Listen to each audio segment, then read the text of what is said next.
It was the kind of cold that crept into your bones. Baltimore was wrapped in its winter coat, streets glistening with a thin sheet of frost, street lamps casting a dull amber glow on the cracked sidewalks. Gloria Hayes, a 47-year-old nurse with a kind heart and tired feet, tightened her scarf and made her way home after a 14-hour hospital shift. She'd just finished helping deliver a premature baby, the mother barely hanging on. Days like this made her wonder if the world had forgotten how to be gentle. She turned into a narrow alleyway shortcut near her apartment complex, her breath visible in the icy air. She heard it before she saw anything, a rustling sound, followed by a muffled sob. Her heart rate quickened. Most people would have kept walking.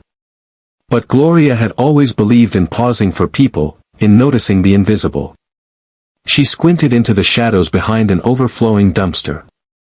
And that's when she saw him. A boy. Skinny. Filthy. His face streaked with dried blood and dirt. His eyes, wide, terrified, pleading, met hers for a second before he ducked behind the bin like a wild animal. "Hey there," she said softly, crouching down. "It's okay. I'm not going to hurt you." He didn't respond. Just shook his head and whimpered. "My name is Gloria. I'm a nurse. I've got warm blankets at home, some leftover soup. No tricks. No cops. Just a warm place to rest." Silence. Then, barely above a whisper, "Please don't make me go back." Her heart shattered. Without pressing him, she gently extended her hand. After what felt like an eternity, he took it. His name was Mason. He was 10 years old. The bruises covering his arms and back told Gloria everything she needed to know. She didn't ask questions that night. She just gave him a bath, wrapped him in fleece pajamas that had belonged to her nephew, and made him grilled cheese and tomato soup. He devoured it like he hadn't eaten in days. "I'm not a foster parent," Gloria said aloud to herself as she watched him drift off on her couch.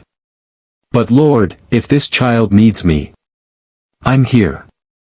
And so began their unusual little family. Gloria didn't report Mason to child services right away. She knew the system well enough to fear it, how many times she had treated kids in the ER who'd bounced from one abusive foster home to another. So, she enrolled him in a neighborhood charter school under a fake last name. She homeschooled him on weekends. He thrived under her care, slowly shedding his fear like a snake shedding old skin. Still, the emotional scars were deep. One night, Mason woke up screaming. Gloria rushed to him and found him in the corner of the room, knees hugged to his chest, rocking back and forth. "No one ever stayed," he cried. "People only pretend to care." Gloria pulled him into her arms. "I'm not people," she whispered. "I'm me. And I'm not going anywhere."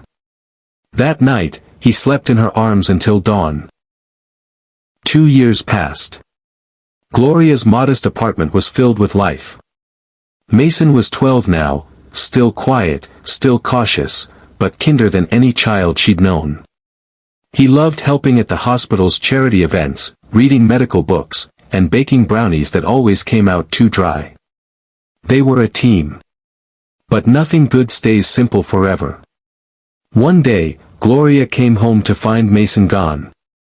No signs of struggle. Just a folded letter on the kitchen table. "Ms. Gloria," it read, "I need to find out who I am. You saved me. You made me believe in good people. But I need to do this alone. Please don't look for me. I promise I'll be okay. I love you." She dropped the letter and collapsed into a chair, sobbing like her heart had been split in two. And yet, she respected his choice. She kept his room exactly as it was.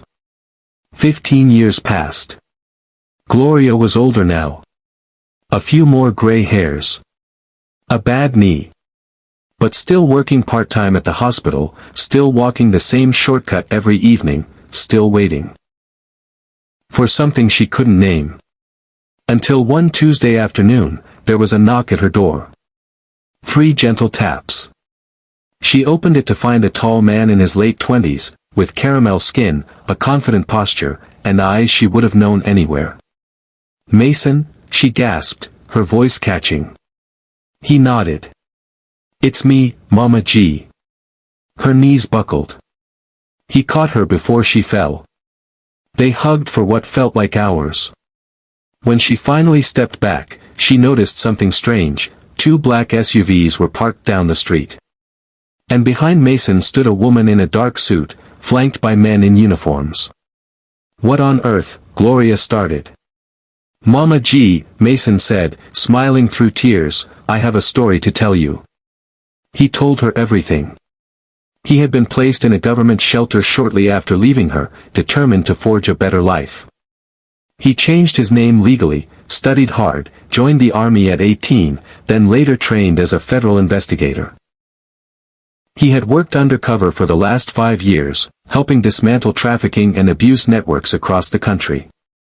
He'd led a high-profile mission that rescued nearly 200 children across multiple states. "When they asked me why I do what I do," he said, "I told them about you." He reached into his coat pocket and pulled out a small velvet box. "Today, the Department of Justice is giving you the National Civilian Honor of Courage and Compassion. Because you didn't just save one child, Mama G. You gave me the courage to save others." Tears streamed down Gloria's face. "I didn't do anything special," she whispered. "You did everything," he said. "You believed in me when no one else did." That night, after the press had left and the SUVs were gone, Mason stayed for dinner. They made brownies, still too dry, and sat on the porch, watching the stars peek through the city haze. "You still kept my room," he said, looking inside. "I never gave up hope," Gloria replied softly. He reached over and held her hand. "I'm here now. And I'm not going anywhere." One act of kindness can echo across generations. Gloria didn't rescue the world. She just gave one scared boy a safe place to sleep. But that boy became a man who rescued hundreds. Her quiet, selfless choice lit a flame that burned far beyond what she could have imagined. You don't have to do great things to make a great difference. Sometimes, just showing up for someone is enough to change the world.